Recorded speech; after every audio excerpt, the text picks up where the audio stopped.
guys, welcome back to another episode of Remembering Forgotten Memories. Oh god, this one I feel like I touched on in one video but didn't go all the way into it. So we are going to talk about my Raggedy Ann phobia, which at this point has mostly chilled out as an adult, but as a little kid, oh my god, it was next levels of terrible. Like, I don't even know why, really, is the worst part. Because I mean, I could blame the critical mass levels of it on my uncle, but prior to that, it was already a thing, though. So, I mean, I can only blame so much on him, as much as I would love to blame the whole thing on him. But, so when I was super little, I don't know, maybe I was even a baby when my grandma got me one, but, at some point, very early on in my childhood, I mean little, my grandma bought me a Raggedy Ann doll, just very good-naturedly. She didn't think anything of it. It's a classic toy. Generally, I was always into more classic toys rather than modern ones, which I suppose some things never change. But, anyway, I don't know what it was about this freaking doll, but it just terrified me so badly. Honestly, Cabbage Patch dolls too, but that is another video for another day. So, regardless, this Raggedy Ann doll, I don't know if it's because it was like a clown and clowns are just inherently creepy, or what exactly it was, the weird hair maybe. I really don't know, but I just was not having it. I wanted no part of this thing. I wanted it the hell away from me, and that to be that. I saw this thing and just started screaming bloody murder and could not deal with it. And she felt terrible, because, I mean, she didn't know I was gonna react like that. Nobody knew I was gonna react like that, so, I mean, my parents, like, they still brought it home, for whatever reason. I guess they figured, I'll eventually chill the hell out and probably want this thing. Yeah, no. But, they ended up hiding it in the very back of my closet, like, the way that they were, like, set up in our old house, it was, like, the closet, like, sliding doors, um, 2 racks for clothes, and way off in the far end was, like, some shelves for, like, bedding and things. And they, like, shoved it back there amongst the bedding, thinking, I never go back there, so I'm never gonna so much as see it as long as it stays over there. And there it lived for a while, until one day my mom decided to try and just see how I'd react to it if she brought it back out. Same thing, same reaction, just screaming horrifically, wanted no part of it. You'd think this doll were fucking possessed or something. Just wanted no goddamn part of it. So, okay, back in the closet it went, except the difference was now I knew it was in there. So I was just like, you mean it's been in my room this whole time? Uh-uh. So, I mean, mentally, I'm already, like, waging warfare against this doll, and I don't know what I thought should happen to it, but it just needed to go away. But I also couldn't get over to that part of the closet to do anything, so I was kind of helpless just knowing it was over there and couldn't do shit about it. Especially because I think she put it on the top shelf, so even if I did somehow manage to wiggle my worm through that closet over to that side of it, it's not like I'd still be able to get to it or see it or anything, but just knowing it was in there was bad enough. So somewhere around this point, I was getting old enough to, like, look at, like, toy catalogs that would come out each year for, like, Toys R Us and Sears and things like that around Christmas time, and I would flip through these things and pore over them like it was my friggin' job. But every single time, without fail, there would be the Raggedy Ann page. The famous Raggedy Ann page. Every damn time. And it got to where just seeing a picture of this doll, even a slight variation on this doll, didn't matter. Just nope, nope, nope. Could not deal. Just, I, again, don't know what the hell it was about it. The irony, if it had something to do with the hair, I grew up to love redheads. So, and yarn, for that matter. So, double. I don't know. I don't think it was the hair. I don't know what it was about this freaking doll. I think it had something to do with the face. I can't put my finger on what, though. But yeah, so, my mom, before I would ever so much as get a hold of these catalogs, got to the point where she'd have to take a black Sharpie and just scribble them out for that whole page, just all of them. The irony, though, apparently Raggedy Andy. Oh no, I was totally chill with him. I had no beef with Raggedy Andy. Only Raggedy Ann. Okay. Sounds legit. I don't know. Little kid logic, guys. I don't know. So, I would, she would hand them to me as of that point, knowing that, alright, crisis averted. She doesn't have to look at them. Except for the fact that I know they're under there, and that's what she crossed out, because I could read, and I saw that's what the print said, and I knew exactly what it was. So I'd still freak out. She was like, oh my god, I don't know what to do with this child. Or god forbid she missed one somewhere else in it. Oh god, it was even worse if there was like the page of the scratched out ones, but there was still one elsewhere, and I found it, and it wasn't scratched out. Oh my god. So bad. Or if I'd like go over to my Nana's house and look at her copy of it, hers weren't scratched out. Oh my god. Like, this got to be a thing everybody knew about because it just was so bad and so irrational because I had no good reason for why I was so scared of this stupid thing. But the real kicker, what makes it so many more levels of what the hell, Jen? So in the 70s, which no, I was not born for, I'm not quite that old, I'm an 80s baby, but in the 70s, there was an animated movie, an animated Raggedy Ann movie, even no less. I think it was like Raggedy Ann and Andy, A Musical Adventure is like the full title. I believe it's on YouTube if you're like that curious about it. Now that, oddly, I loved to death and watched the shit out of on like a daily basis. There are live action scenes in that film with the Raggedy Ann doll. I apparently had no beef seeing it on the screen in this film. I don't know what the difference is. I don't know why. Apparently it's okay on that, but not in real life or in a book. Nope. But apparently in that it's totally cool. Maybe it was because Dee Conn did the voice of Raggedy Ann in that, and my brain associated her with Shining Time Station, which was like my favorite thing, so I don't know. I don't freaking know, man, but apparently I loved that stupid movie.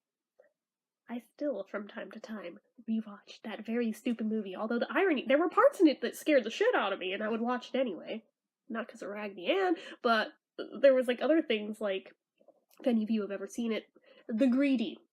That thing scared the shit out of me when I was little. As an adult, it's just stupid, but now those weird, like, twin doll things that, like, dance and basically rap, those scare me as an adult, so go figure. I don't know, man, I don't know. But regardless, so apparently I was cool with that movie. And there was even a short-lived Saturday morning cartoon of, like, the adventures of Raggedy Ann and Andy. I was totally into that, and had no beef with that. Hold on, I have a message to answer. Yeah.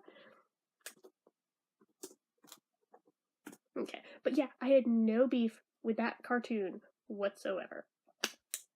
I watched the shit out of that. There was probably episodes that I missed somewhere along the line because, like, their schedule for it was not very consistent for when they'd show it. They'd only show it, like, certain weeks for some reason. I don't know, weird late 80s, early 90s Saturday morning programming. I don't know. I don't quite get it. But, I apparently loved that. there was like some disconnect in my brain between the Raggedy Ann on the screen and the Raggedy Ann in the book, or apparently living in my closet. I don't know what though. So those were fine. There was like old ass cartoons from like, I don't know, they were like in black and white. I'm assuming like the 30s maybe, that were on like some of those old cartoon classics tapes. Had Raggedy Ann as character in those. Liked those just fine, although there's one that like kind of emotionally devastated the crap out of me every time I ever watched it, and even as an adult I still can't watch that stupid thing without crying. That was a thing. I had no beef with that. Go figure. And yet the actual doll, like, my parents figured, oh, well, she's watching all these and she enjoys them. Maybe she's okay with the doll now. So in their infinite wisdom, I don't know which one of them did it. I'm assuming my mom took the doll out of the closet while I was at school, probably in kindergarten, I'm assuming, because I was still very little, and just sat it on my rocking chair and didn't say a word about it, and just waited to see if there'd be any reaction when I'd go to my room and find the doll in the chair. Yeah, I still scream bloody freaking murder, man. I just was like, oh, no, this thing's alive. It climbed out of the closet and is in the chair and it's painting the chair. I just, oh my god, this freaking thing. Like, I didn't even know how it had done it. I just knew that that thing had not been there when I left, and now it's in the chair. So clearly this thing is alive, and it's sentient, and it's clearly coming to get me. Obviously. Because little kid logic. Hold on just a minute. Okay, sorry about that. Hopefully my iPod battery won't die on me while I record the rest of this. But anyway, so the doll is on the chair, right? And I'm freaking out because, oh my god, this thing is alive. What do I do with it now? In my infinite little kid wisdom, I grab the doll by the arm and I fling it under the bed. Because the doll being under the bed is somehow better than being in the closet? Yeah, no. See, this only worked out momentarily. Because as soon as I flung it under there, I ran the hell out of the room and the doll is alive and now it's under my bed. And she's just like, what the hell? So she went in and she looked, and yeah, it wasn't on the chair where apparently she'd left it. And she went and looked under the bed and found the doll under the bed and was like, okay, what do you want me to do with it? I was like, put it back over there. And I'm pointing at the closet. She's like, fine. So she did, but she didn't put it as high up this time, so I could totally see it this time. So naturally, as soon as she's walked away, I'm in there, I'd pull it back out, and I'd just, like, basketball fling it over the clothing rack so it'll fall behind the clothes to the floor. But the clothes, like, the racks were so low, because they were at, like, child height, that my clothes touched the floor. So therefore, in my brain, I didn't have to see the doll or even think about the doll. It may as well have gone to freaking Narnia for all I cared. Because as long as I didn't pull the clothes back in that spot, I wouldn't have to see the doll. You can see the flaw in this logic already, right? Right. Yeah, so of course it was only a matter of time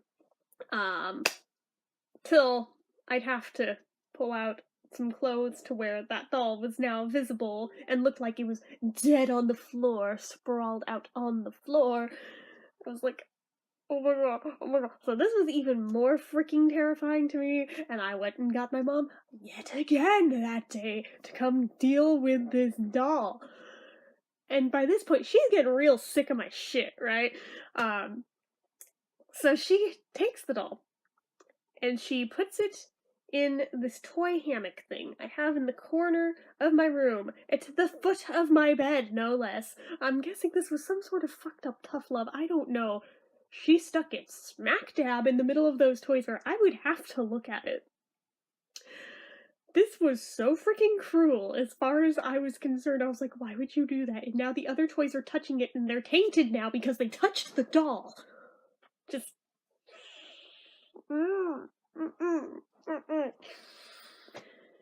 Yeah, no, so I mean, of course, as soon as she walked out of the room, I took all the other toys and bury it down in the bottom of this thing.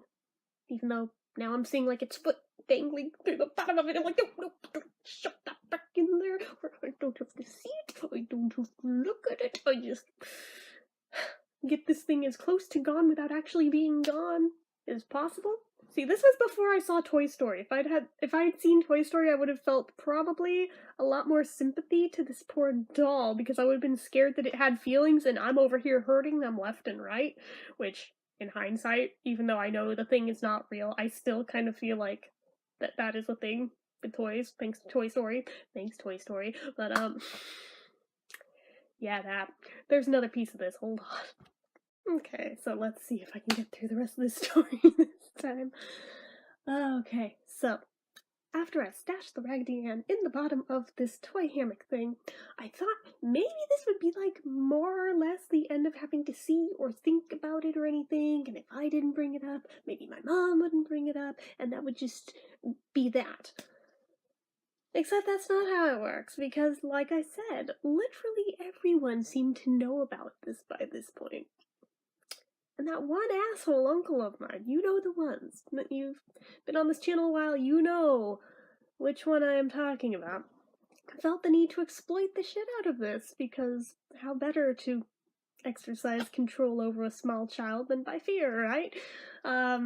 So, he in his infinite assholery decided to tell me one time that, yeah, I know about the Raggedy Ann that lives in your closet. Never mind that she wasn't in the closet anymore. She was in that toy hammock, but he didn't know that, and I wasn't gonna tell him otherwise, because otherwise he probably would have gone and fished it out just to torture me some more. But yeah, I know she lives in there, and you know what? She comes to life when you're asleep. So that alone, just right there, already a terrifying fucking thought. And I was a naive little kid, a very gullible little kid, who believed everything, even that I shouldn't have, just because it came out of a grown-up's mouth. So, he tells me that, and then he continues on with it. Yeah, and one of these days, she's gonna shove vegetables down your throat until you choke and die in your sleep. Telling this to a child who loved vegetables, no less. Not even a, you have to eat them or this'll happen. No, there was no need for that. I loved them to begin with. If anything, that could have easily scared me out of it. Thankfully it didn't, but I mean, who the shit does that to a little kid? Like, what the hell?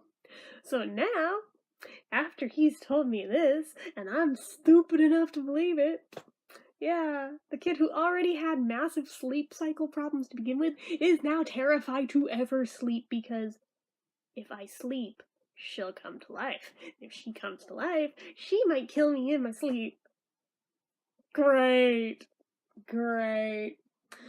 So I'm thinking, having her in that toy hammock at the foot of my bed, no less. If she's coming to life while I'm asleep, that is like the worst place she could possibly be, being that close. All she'd have to do is dig her way out and she'd get to me.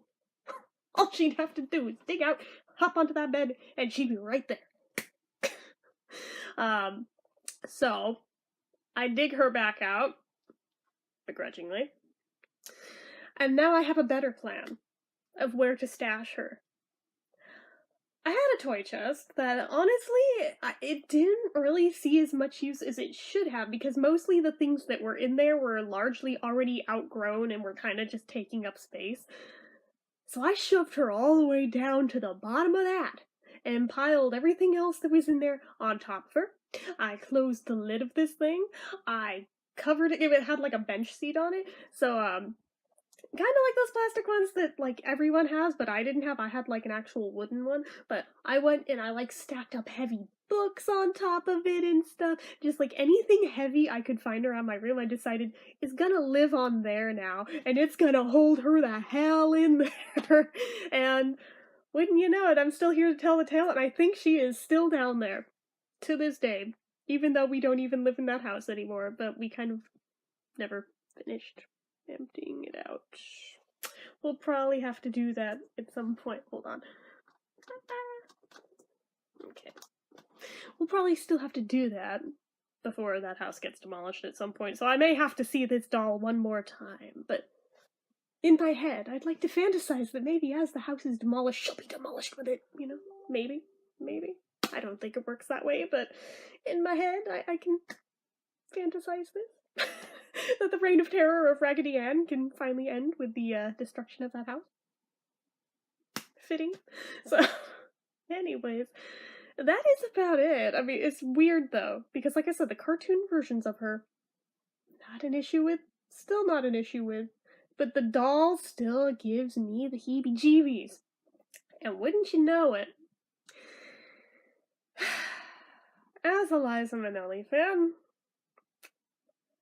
one of her earliest albums, well actually I'm not sure it was on one of the albums or if it was just on a CD of her early work that was like singles. I don't know, I would have to go look. I think it was on one of the early albums though. Has a song, I shit you not, entitled Raggedy Ann and Raggedy Andy. And the day I learned of this was the day I went, oh fuck you, Liza, what the hell? Really? Really? How could you do this to me? God damn it. Of all the things, why? Of all the childhood toys you could have had a song about, why that one? No. I mean, I've listened to it, but generally that song gets skipped right over, not even out of a fear thing, but just out of a, how dare you kind of feeling. Right? Oh, goodness. Anyway, so that is literally the end of that. So, hopefully you guys enjoyed my tales of woe. If you did, go ahead and give this video a like. If you're not already and you'd like to be, click subscribe, hit that notification bell icon so you never miss an upload, leave comments down below. Were there any weird toys or anything like that from your childhood that just scared the ever-loving crap out of you? If so, what were they? And did you ever find out what it was about them that made them so creepy to you? Did you ever make peace with them? Let me know down below, as well as anything else you feel like leaving me. Make sure you're following my social media accounts, they're all listed down below, and if you like what I do here on this channel and you'd like to help support it, the donation link, as always, is down in the description. So anyway, guys, till next time, bye-bye.